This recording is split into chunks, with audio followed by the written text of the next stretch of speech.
Hi folks, welcome to your cheese and wine tasting kit from Smash Grapes. We're not going to tell you which cheese goes with which wine because the reality is all cheese makes wine taste great. That combination of fat and salt really bring out all the flavours. Coming up, we've got our 6 drink-along videos that give you a little bit more information on all the wines in the kit. Enjoy. This is Le Chien Rouge from the Roussillon in France. Yes, no grape variety to speak of here as we are drinking a field blend, meaning a variety of grapes planted in the field, usually in no order with not much record, harvested all together and made into one wine. Not what we're used to when we're looking at wines, really. Is this something new? No, quite the opposite actually. Field blends are a more traditional way of growing and making wine.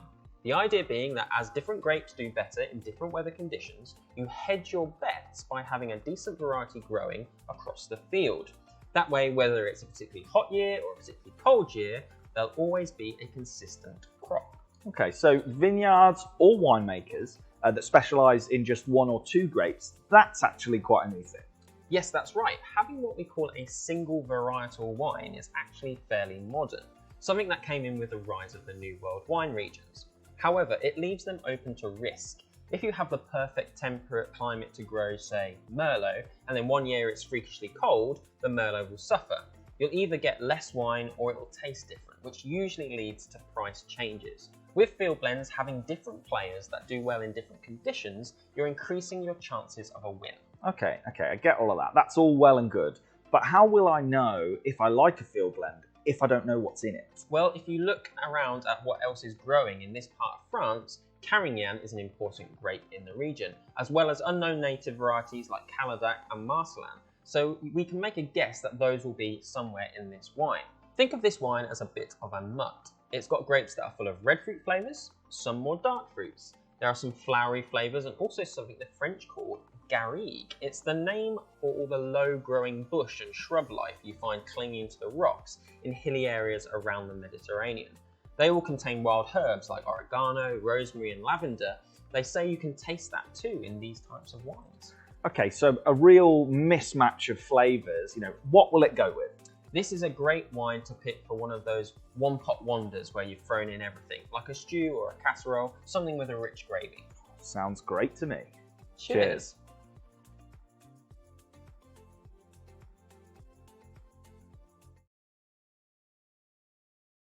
This is Centellio Tempranillo Syrah from La Mancha in Spain. Yes, here we have a blend of Spain's most widely planted red grape, Tempranillo, with a hint of Syrah, a grape most at home up the road in France, as well as in the New World.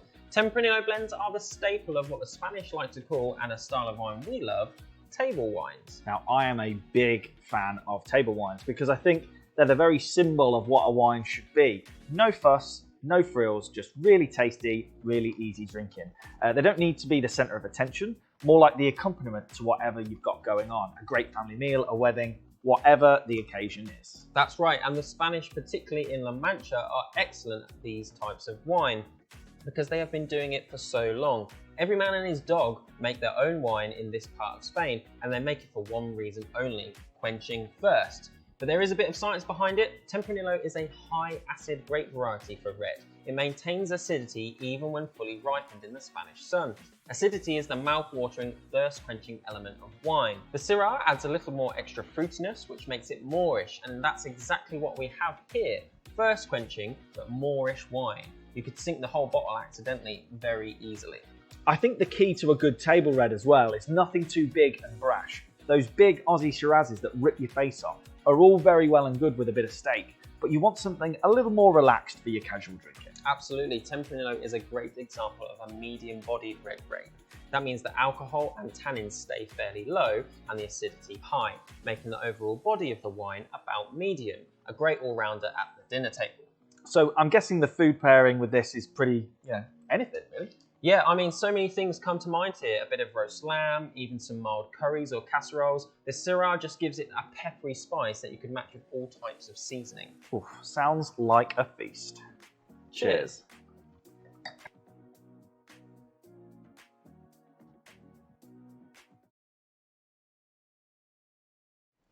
This is the Terra Allegre Sangiovese from Puglia in Italy. Yes, Sangiovese is the grape here, an Italian classic, most famous for being the red grape found in all Chiantis. Chianti is a region, not a grape, and all its red wines are made from Sangiovese.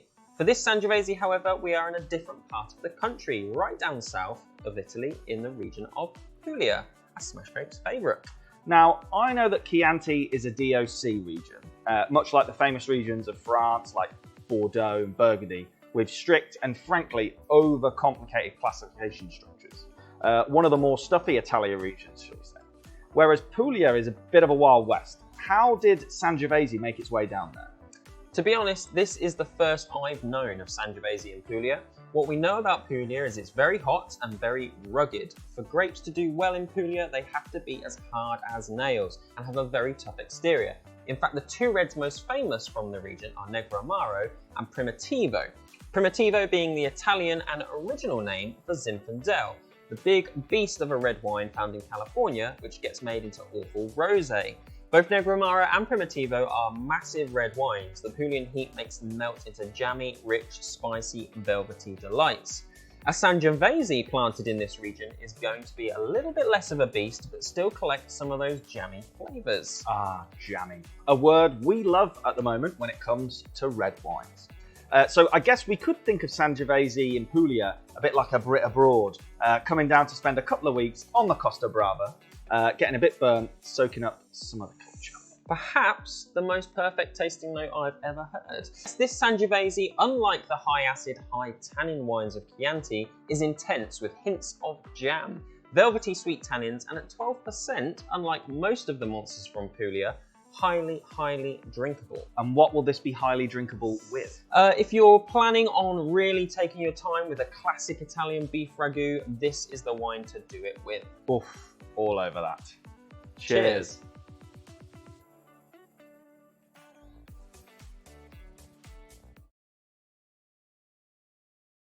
This is Montrocher Malbec from the Pays d'Oc in France. That's right, Malbec, the nation's favourite red wine at the moment, and you'd be forgiven for thinking it was out of place anywhere other than Argentina. But France is actually the home of this popular grape variety. It's from Bordeaux originally, blended with Merlot, Cabernet Sauvignon and Cabernet Franc to make those famous clarets. It's fallen out of favour in Bordeaux nowadays, but still pops up in the more southern region called Cahors. Okay, so if I'm a fan of Argentinian Malbec, is Cahors worth looking out for? Cahors Malbec is actually pretty different. It's not that far from Bordeaux, which is a cooler region than you think for being so south. Thanks to weather brought in from the Atlantic Ocean, this makes the Malbec less fruity and more astringent as it needs the heat to mellow out. For an experience of Malbec you're perhaps more used to, we've picked this wine, grown all the way down right on the border of France and Spain, not far from the Med. Okay, so it's the heat down in those southern parts of France that create the flavours of Malbec that we love. That's right, Malbec becomes dark and juicy in the summer sun, but what's most important is the thick skin that it has to protect itself from the heat. Instead of creating bitter tannins, these actually soften in the heat, making Malbec big and powerful, but also super velvety and smooth. That's what makes Malbec so great. I mean, the Argentinian Malbec often do have a bit of oak in them, right? Sometimes French and American oak, and for really long periods of time, but that's not what we've got here. No oak on this wine. Argentinian Malbec has developed thicker and thicker skins in South American climate, which means there is a hint of bitterness that can be smoothed out with some oak aging. They're also powerful enough to take on that big vanilla bomb you get from adding American oak. We can think of this French version as a little more subtle, a midweek Malbec that gives you all of the flavour, but you don't need to have it with a 16-ounce T-bone like some of those big RG numbers. So what am I enjoying this with then? A great barbecue wine for sure, also goes really well with strong cheeses. Oof, sold. Cheers.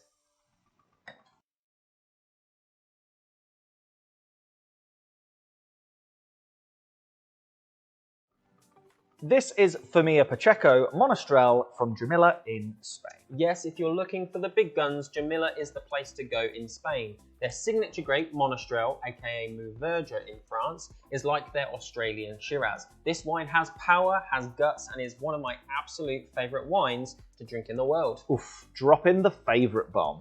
No, I know you love a Monastrell, but what is it that makes it a bit different to a big Aussie Shiraz? So if we were to describe the fruit flavours of big red wines, Shiraz is mostly red fruit. Dark and stewed at times, but still mostly red fruits. Cabernet Sauvignon, another big red wine, is black fruits, blackberry and bramble type things. Monastrell is almost purple in flavour. It's blackcurrant, blueberry, and for me a signature flavour, Parma violets, which is why I guess I think of it as purple. It can be a face ripper just like Aussie Shiraz, but it's a face ripper in a purple velvet suit. I just love it. Now, this is from another favourite winemaker of ours, Elena Pacheco. She actually prides herself, doesn't she, on creating what she calls elegant tasting wines from this beast of a grape. That's right. Perhaps unlike the Australians who embrace the beast of Shiraz, Elena and her family use a wealth of experience in grape growing to slow ripen Monastrell, mitigating some of those big bitter tannins and the astringency you get from full-bodied reds. In fact, this wine is so velvety, you'd be forgiven for thinking it had time in oak, but there's zero oak here. Jumilla is also the home of my favourite type of festival, where they just play loud music all week and chuck red wine at each other out of plastic bottles, shoot each other with wine-filled water pistols. What is not to love? Make sure you pack plenty of Daz. Oh, absolutely. What are we pairing this excellent vino with? For me, it doesn't need the obvious big whack of protein. A rich paella with fish, chicken and chorizo, loads of spice, or a meaty bit of fish with a rich sauce. I mean, fish? I did not think you would go there. Cheers.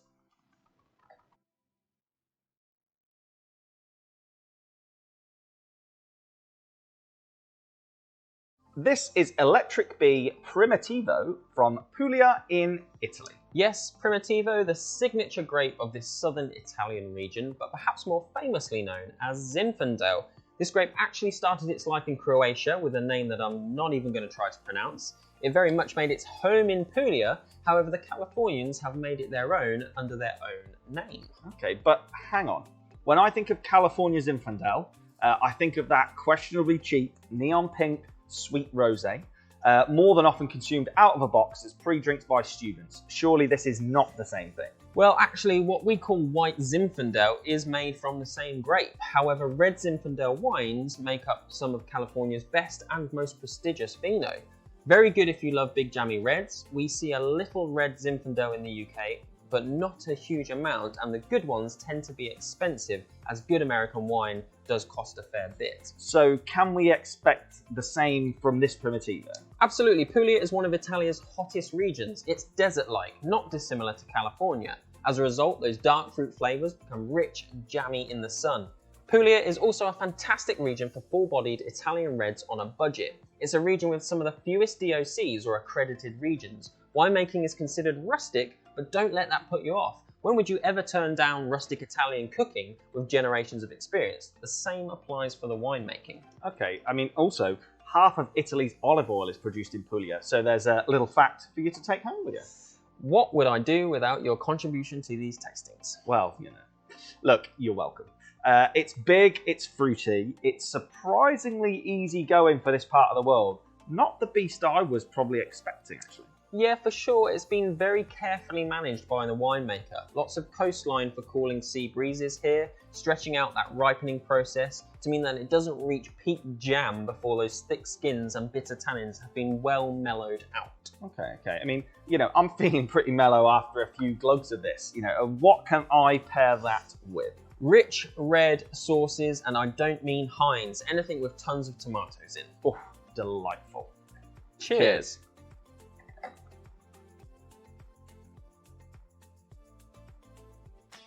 Thanks for watching our drink along videos. We hope you enjoyed the wine. Don't forget to come back and spend your £10 voucher on your favourites.